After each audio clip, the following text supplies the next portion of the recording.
اس سے پہلے آیت کریمہ کے اندر یہ بات بیان کی گئی کہ اللہ تبارک و تعالیٰ نے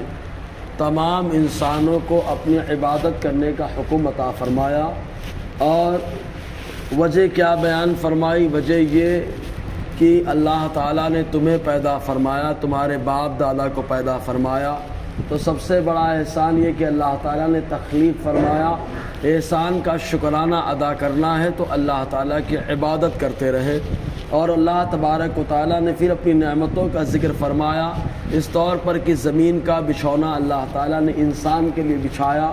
آسمان کو اللہ تعالیٰ نے شامیانہ اور عمارت کے طور پر انسان کے لیے اللہ تعالیٰ نے بنایا، اور آسمان سے پانی کا نزول فرمایا جس کے ذریعے سے اللہ تعالیٰ سبزوں کو اگاتا ہے اور اس سے پھل عطا فرماتا ہے، پھول عطا فرماتا ہے، اور بہت ساری چیزوں کا انتظام فرماتا ہے تاکہ انسان کے لیے روزی کا سامان ہو سکے۔ اللہ تعالیٰ فرماتا ہے الذی جعل لکم الارض فراشا، وہ رب جس نے بنا دیا تمہارے لیے زمین کو بچھونا۔ اللہ تعالیٰ نے پہلے خالص پانی کو رکھا، کوئی نہ زمین کا وجود نہ تھا نہ آسمان کا، حتیٰ کہ اللہ تبارک و تعالیٰ کا عرش خود پانی پر موجود تھا۔ حدیث پاک میں آیا اللہ تبارک و تعالیٰ کے عرش پر کچھ نہ لکھا تھا، حتیٰ کہ پانی کے ہلنے کی وجہ سے، موجوں کی وجہ سے عرش الہی ہلنے لگا، تب اللہ تبارک و تعالیٰ نے اس میں اپنی وحدانیت کا اور اپنے محبوب کی رسالت کا ذکر فرمایا، یعنی لکھایا لا الہ الا اللہ محمد الرسول اللہ۔ جیسے یہ کلمہ لکھا گیا تو عرش ٹھہر گیا، اور اس کے بعد پھر اللہ تبارک و تعالیٰ نے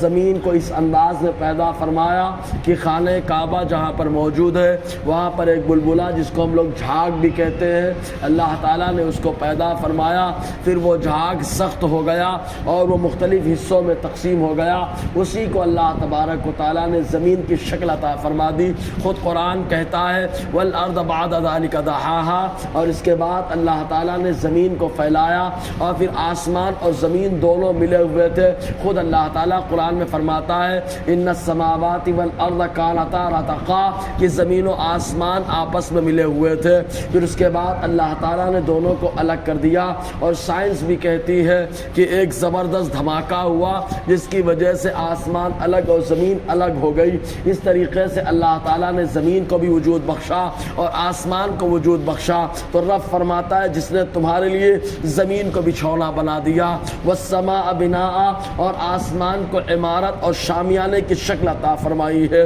تو آسمان اللہ تبارک و تعالیٰ نے انسان کے لیے اس کو شامیانہ بنایا۔ اب آسمان جو بنائے تو اللہ تعالیٰ نے 7 بنائے، اور زمین و آسمان کے درمیان بھی 500 سال کی دوری حدیث پاک میں آیا، اور پھر ایک آسمان کی جو چوڑائی ہے وہ چوڑائی بھی 500 سال کی ہے۔ اس طریقے سے ہر زمین اور آسمان کے درمیان کی دوری 500 سال، پھر آسمان کی چوڑائی 500 سال، پھر پہلے آسمان اور دوسرے آسمان کی چوڑائی بھی 500 سال، اور دوسرے آسمان کی چوڑائی یہ بھی 500 سال۔ اس طریقے سے دونوں کے درمیان گیپ یہ 500 سال کا رہا، اور آسمان کی چوڑائی بھی 500 سال کی رہی۔ تو اللہ تعالیٰ نے اس طریقے سے انسان کے لیے اس کا انتظام فرمایا، اور جیسے آسمان 7 ہے ویسے اللہ تعالیٰ نے زمین بھی 7 رکھے۔ فرق اتنا ہے کہ آسمانوں کے درمیان ڈسٹینس ہے، فاصلہ ہے، اور زمین آپس میں ملی ہوئی ہے۔ جیسے پیاز کا چھلکا ایک نکالو تو دوسرا، اور دوسرا نکالو تو تیسرا، اس طریقے سے 7 زمینوں کو اللہ تعالیٰ نے آپس میں ملا دیا ہے۔ وَأَنزَلَ مِنَ السَّمَاءِ مَاءً، اور اس نے اتار دیا آسمان سے پانی، اور پانی کے بارے میں بات بتائی گئی کہ عرش کے نیچے ایک سمندر ہے، اللہ تبارک و تعالیٰ نے ایک فرشتے کو مقرر کر رکھا ہے، اور وہ فرشتہ رب الہی کے حکم سے جو ہے